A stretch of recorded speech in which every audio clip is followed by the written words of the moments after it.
दोस्तों आज की इस वीडियो में हम लोग सीखेंगे class 10th English poetry session का सेकंड लेसन, जिसका टाइटल है द सम ऑफ लाइफ, जीवन का स्तुति गान, जिसको कंपोज किए हैं यस डब्ल्यू लॉन्गफेलो। और इस सम ऑफ लाइफ नामक लेसन का हम लोग आज कॉम्प्रिहेंशन क्वेश्चन आंसर को देखेंगे, एक एक पैसेज को डिस्कस करेंगे और उस पैसेज के अकॉर्डिंग बोर्ड के एग्जाम में कितने प्रकार से प्रश्न पूछे जा सकते हैं उन सब प्रश्नों को देखेंगे और उसके उत्तर को भी देखेंगे। तो आइए हम लोग अपने क्वेश्चन आंसर की वीडियो को स्टार्ट करते हैं।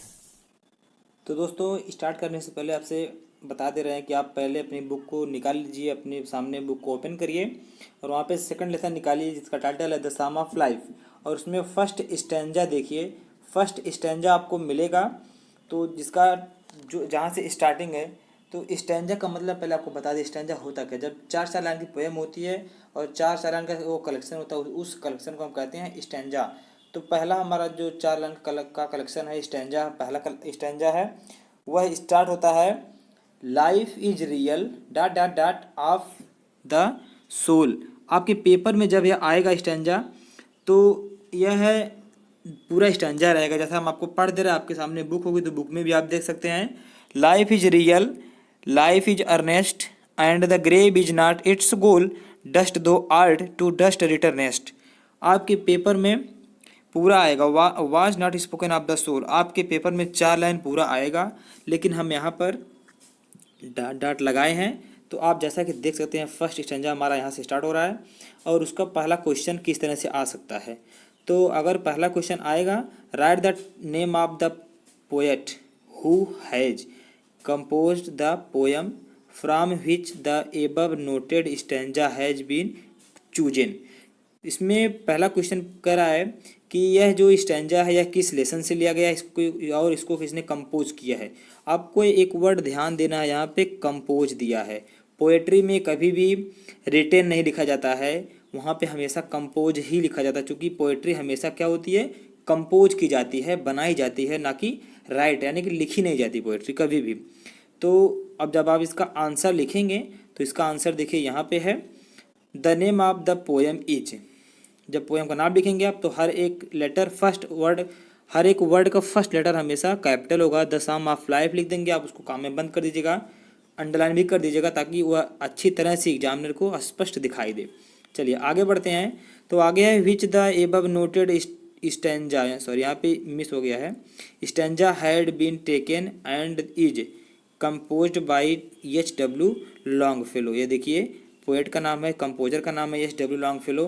एच डब्ल्यू लॉन्गफेलो हैं, एच डब्ल्यू लॉन्गफेलो। जब हम लिखेंगे पोएट का नाम तो हमेशा वहाँ पर उस जो भी उसका नाम होगा कंपोजर का, हम उसके नाम को हमेशा फर्स्ट लेटर हमेशा कैपिटल लिखेंगे। तो देखिए यहाँ पे हमने क्या लिखा है, कंपोज्ड बाय लिखा है। कंपोजर का नाम होता है तो हमेशा यहाँ पर हम क्या लिखते हैं, कंपोज्ड बाय ही लिखेंगे, ना कि वहाँ पे रिटन बाय। चलिए पहला आंसर हो गया हमारा ये। दूसरा क्वेश्चन देखते हैं हम। Point out the rhyming words used in the given stanza. इस स्टैंजा में जो राइमिंग वर्ड क्या है, राइमिंग वर्ड का मतलब होता है, राइमिंग का मतलब होता है ना तुकबंदी शब्द, मतलब एक समान स्वर निकले, जिसमें जब हम लास्ट में बोलें तो समान स्वर निकले एक ही तरह। जैसे अगर पहले वाले वर्ड में गा तो दूसरे वाले में भी गा निकले, हा निकले, ला निकले, उस तरह से है। तो जैसा आप देख सकते हैं हमारा स्टैंजा क्या है, ये हमारा स्टैंजा है life is real, life is earnest, life is real, life is Ernest.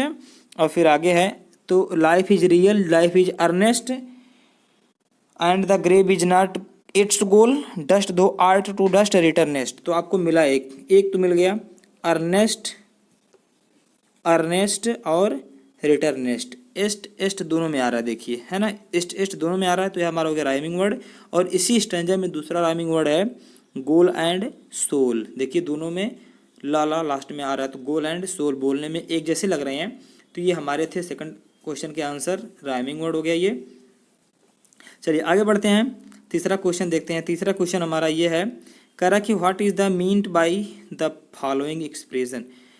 मतलब इस स्टैंजा में जो ये दिया गया लाइफ इज अर्नेस्ट, इसका भाव क्या है, इसका मतलब क्या है। तो इसका मतलब बता रहा है कि life is serious and sincere. जीवन क्या है, जीवन गंभीरतापूर्ण है, जीवन गंभीर है, ठीक है ना।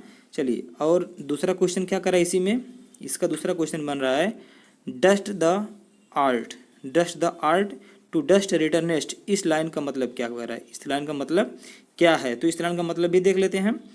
इस लाइन का मतलब बनेगा the body will destroy at last in the soul. कह रहा कि डस्ट दो अर्थ, आपको अर्थ बताया गया होगा कि यह शरीर मिट्टी से बना है और वापस मिट्टी में ही बन मिल जाएगा। तो the body will destroy, destroy means नष्ट, जब यह शरीर नष्ट होगा एट लास्ट अंत में इन द सोल, तो वह धूल मिट्टी में ही मिल जाएगा। ठीक है ना। चलिए ये भी हो गया आपका, फिर से देख लेते हैं। The body will destroy at last in the soul, soul, तो यह अंत में सोल में मिल जाएगा, मतलब सोल में मिट्टी में मिल जाएगा। चलिए हमारा ये फर्स्ट स्टैंजा था, 3 क्वेश्चन हो गया, एक क्वेश्चन और इसका देखते हैं अभी। तो हमारा चौथा क्वेश्चन इसी स्टैंजा का है। What is the message of the poet that the indents give this stanza, मतलब इस स्टैंजा के अकॉर्डिंग पोएट हमें क्या संदेश देना चाहते हैं। करा इसका आंसर देखिए, इसका आंसर है the message of the poet that he intends to give this stanza is soul will not be but the body will destroy at the, ठीक है ना। चलिए अगला, ये हमारा था इस स्टैंजा का लास्ट क्वेश्चन था और इसका आंसर हो गया। तो आप एक एक आंसर को ध्यानपूर्वक केयरफुल्ली से देखेंगे उसको आप, और याद भी कर लीजिएगा, आपके पेपर के लिए बहुत ही हेल्पफुल साबित होंगे। तो आइए हम अपना अगला स्टैंजा भी देखते हैं। दूसरा स्टैंजा हमारा स्टार्ट होगा यहाँ से। Not enjoyment and not sorrow is our destined in our way but to act that is tomorrow finds us farther than today. पहले इसकी हिंदी बता दें आपको जानकारी के लिए। कह रहे नॉट इंजॉयमेंट एंड नॉट सारो, हमारे जीवन का उद्देश्य केवल सुख या दुख भोगना नहीं होना चाहिए, बल्कि हमें इतना अधिक काम करना चाहिए कि finds us farther than today, कि हमारा आने वाला कल आज से भी अधिक बेहतर हो, अच्छा हो। चलिए दूसरा स्टैंजा हमारा यहाँ पे है, तो दूसरे स्टैंजे को भी हम लोग चेक करते हैं, इसमें क्या क्या क्वेश्चन दिया है। देखिए हर एक स्टैंजा में वही एक ही पुरानी बात बताना अच्छा नहीं लगता। जैसे यहाँ पे पहला क्वेश्चन था, आपको दिखा दें, बार बार यही क्वेश्चन हम पूछेंगे, right the name of the poet who has composed. तो छोड़िए उसको, अगर वो पूछेगा तो आप हर स्टैंजा में वही एक ही आंसर लिखेंगे, जो आंसर यहाँ पे हमने आपको दिखाया था। The name of the poem is psalm of life from which the above noted stanza. ठीक, चलिए इसका आंसर हम लोग नहीं देखेंगे, आगे हम लोग को देखना क्या है। क्वेश्चन नंबर फर्स्ट इस स्टैंजा में क्या बनेगा। व्हाट डज द पोएट से in the first 2 lines of the stanza. इस पैसेज की, इस स्टैंजा की फर्स्ट 2 लाइनों में पोएट हमें क्या बताना चाहता है। What is meant by word distant, और डिस्टेंट वर्ड का मतलब क्या है। चलिए देखते हैं आंसर इसका। इसका आंसर यहाँ पे है, the poet says at the end of the life being happy और sad is not the aim. कह रहा है कि जीवन का उद्देश्य, हमारे जीवन का उद्देश्य जो है वह केवल सुख और दुख ही नहीं होना चाहिए। हमारे जीवन का उद्देश्य केवल सुख या दुख भोगना नहीं होना चाहिए, बल्कि क्या होना चाहिए, हमारे जीवन का उद्देश्य ऐसा हो कि हम इतनी मेहनत करें, इतना परिश्रम करें कि आने वाला कल आज से भी अधिक बेहतर हो। चलिए दूसरा क्वेश्चन भी देखते हैं। दूसरा क्वेश्चन है, how should we act in life. How should we act in life, हम अपने जीवन में किस तरह से काम, हमें अपने जीवन में किस तरह से काम करना चाहिए। What is the meaning of the word us farther, और फार्दर वर्ड का मीनिंग क्या है। चलिए इसके आंसर को चेक करते हैं क्या है। तो इसका आंसर है, we should try our best, हमें अपने जीवन में अपने लिए हमेशा बेस्ट करना चाहिए, अच्छा करना चाहिए। And find us better than today in compare to tomorrow, हमारा जो आने वाला कल है आज की तुलना में आज से अधिक अच्छा हो। हमें अपने जीवन में लगातार काम करना चाहिए, और काम उतना करें कि आज की तुलना में, जो हमारा आज है, आज की तुलना में आने वाला कल अधिक अच्छा हो। चलिए तीसरा क्वेश्चन भी देखते हैं। तीसरा क्वेश्चन हमारा है, point out the rhyming words in the given stanza. इस दूसरे स्टैंजा में राइमिंग वर्ड क्या है, ऐसे कितने शब्द हैं जिनकी प्रोनाउंसिएशन, जिनकी साउंड एक तरह निकल रही है। सारो और टुमारो, वे और टुडे, दोनों की साउंड एक समान है। तो इस स्टैंजा में आपको दिख रहा होगा, सारो और टुमारो और वे और टुडे, ये दोनों क्या हैं, अलग अलग राइमिंग वर्ड हैं। चलिए अगला क्वेश्चन देखते हैं। अगला स्टैंजा हमारा आएगा, अब इस स्टैंजा का ये लास्ट क्वेश्चन था। अगला स्टैंजा है, in the world's broad field of battle in the device of life, be not like dumb driven cattle, be a hero in the strive. करा कि यह पूरा संसार एक बड़े युद्ध क्षेत्र के समान है और इसमें हमारा जीवन एक अस्थायी पड़ाव के समान है। हमें गूंगे भेड़ बकरियों की तरह जीवन यापन नहीं करना चाहिए। हमें जीवन को कष्ट से नहीं सहना चाहिए, नहीं झेलना चाहिए। चलिए इसका आंसर हम लोग देखते हैं। तो जैसा कि आपको हमने भी इसके पहले बताया था कि पहला क्वेश्चन जब भी पूछेगा तो वही पूछेगा कि इस पैसेज के या यह स्टैंजा किस पोएम से लिया गया है, उस पोएम का नाम क्या है, इसके कंपोजर कौन है, पोएट कौन है। तो उसको आप लोगों ने पहले ही क्वेश्चन में एक बार देख लिया था, तो बार बार बताएंगे नहीं उसको। चलिए पहला क्वेश्चन इसका देखेंगे। What has the world been compare to, इस संसार की तुलना किससे की गई है। कह रहा कि the world has been compare to broad field of battle, यह जो हमारा संसार है यह बड़े युद्ध क्षेत्र के समान है। मतलब हमारा जो यह संसार है यह बड़े युद्ध क्षेत्र के समान उसकी तुलना की गई है। हमारे दुनिया की, हमारे जीवन की तुलना एक बड़े युद्ध क्षेत्र से की गई है। यह था हमारा पहला क्वेश्चन का पहला आंसर। चलिए दूसरा क्वेश्चन भी देखते हैं। How can we become the hero, हम हीरो या नायक या वीर किस तरह से बन सकते हैं, कैसे बन सकते हैं। चलिए इसका आंसर भी हम लोग देखेंगे। तो इसका आंसर है we can become the hero by giving our best, हम अपने लिए अच्छा करके, and brave enough to face the struggle of this battle field like world, और इस संसार में जो युद्ध क्षेत्र है हम लोग उसमें अच्छी तरह से स्ट्रगल करके, मतलब मेहनत करके हम लोग अच्छा वीर बन सकते हैं, अच्छा पुरुष बन सकते हैं। यह था इसका आंसर। एक एक आंसर बहुत ही इंपॉर्टेंट आपके लिए है बोर्ड एग्जाम के लिए, तो आप एक एक आंसर को अच्छी तरह से याद करेगा, उसको आप नोट कर लीजिए, स्क्रीनशॉट ले लीजिए, नहीं लिखना चाहते हैं तो। चलिए अगला क्वेश्चन तीसरा देखते हैं।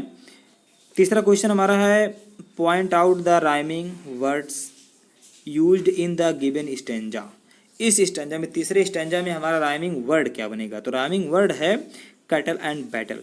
कैटल जिस तरह से हम बोल रहे हैं उसी तरह से बैटल भी बोल रहे हैं, और जिस तरह से लाइफ है उसी तरह से स्ट्राइफ है। दोनों की प्रोनाउंसिएशन देखिए, बोल कर देखिए। कैटल बैटल एक तरह है, लाइफ स्ट्राइफ एक तरह से है। तो जो बोलने में एक समान लगे उसको हम कहते हैं rhyming word. Last and fourth stanza हमारा है। देखिए फोर्थ स्टैंजा क्या कहता है। कह रहा है कि let us then be up and doing with a heart for any fate, still achieving, still pursuing, learn to लिवर एंड टू वेट। कह रहा है कि तो हमें उठना चाहिए और काम करना चाहिए, भाग्य पर निर्भर नहीं होना चाहिए। हमें अपने उद्देश्य की प्राप्ति के लिए निरंतर काम में लगे रहना चाहिए और फल का इंतजार करना चाहिए, और जो रिजल्ट उसका है, उसका हमें लेबर है, उसका वेट करना चाहिए। चलिए ये हो गया। तो हम लोग इसका आंसर देखेंगे। पहले हम आपको बता दें, कई बार बताए हैं और एक बार फिर बता रहे हैं। जैसा हमारा पहला वाला क्वेश्चन था, यहाँ पे वह क्वेश्चन बार बार पूछेगा हमेशा आपसे, तो एक बार वो जरूर पूछेगा, तो उसका आंसर आप वहाँ पे जानते रहिए। हर एक पैसेज में जब भी पूछेगा तो उसका आंसर यही होगा, पहला वाला आंसर ही होगा, और यही क्वेश्चन भी होगा, ठीक है ना। हर एक पैसेज में यही क्वेश्चन और यही आंसर होगा, तो इसको बताएंगे नहीं। चलिए अगला हम लोग देखते हैं आगे, लास्ट वाले का। पहला क्वेश्चन है point out the rhyming words used in the given stanza, इस स्टैंजा में राइमिंग वर्ड क्या है। तो बंदी शब्द क्या है, डूइंग और परसिंग, ये दोनों क्या है, एक समान बोले जा रहे हैं। फेट एंड वेट, बोल के देखिए, फेट वेट एक तरह से बोल रहे हैं, डूइंग और परसिंग एक तरह से बोल रहे हैं। लास्ट में देखा जाता है, लास्ट में हमारे जो साउंड वो किस तरह से निकल रहे हैं, एक समान साउंड निकल रहे हैं ना, तो आईएनजी उसमें भी निकल रहा है, आईएनजी इसमें भी निकल रहा है। चलिए ये तो हो गया हमारा। दूसरा क्वेश्चन देखेंगे हम लोग। दूसरा क्वेश्चन है, देखते हैं दूसरे क्वेश्चन को भी। तो दूसरा क्वेश्चन है what does the poet mean by the word with a heart, sorry यहाँ पे स्पेलिंग मिस है, हर्ट फॉर एनी फेट, उसकी स्पेलिंग हम यहाँ पे लिख दे रहे हैं फिर से।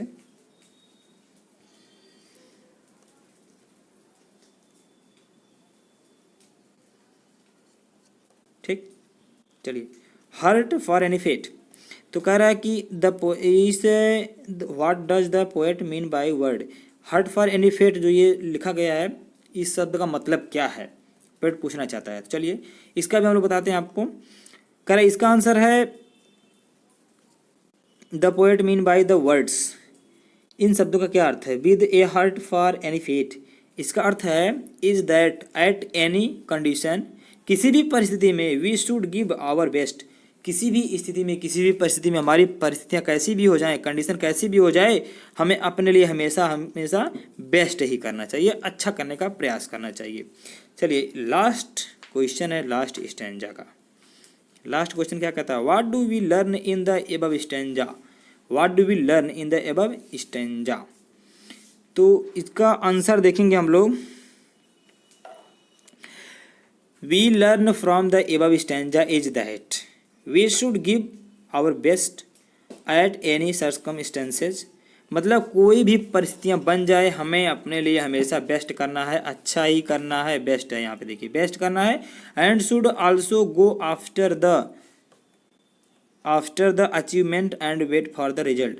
और हमें हमेशा अपने काम में लगे रहना चाहिए अचीवमेंट के लिए, अपने उद्देश्य की प्राप्ति के लिए, और हमें हमेशा रिजल्ट का वेट करना चाहिए, प्रतीक्षा करनी चाहिए, इंतजार करना चाहिए फल का। क्योंकि हम काम तो कर सकते हैं लेकिन फल का इंतजार ही कर सकते हैं केवल। तो दोस्तों आज का था हमारे छोटा सा वीडियो, आई होप कि आपको पसंद आया होगा, और पसंद आया तो वीडियो को लाइक भी करें, वीडियो को शेयर करें। मिलते हैं नेक्स्ट वीडियो में।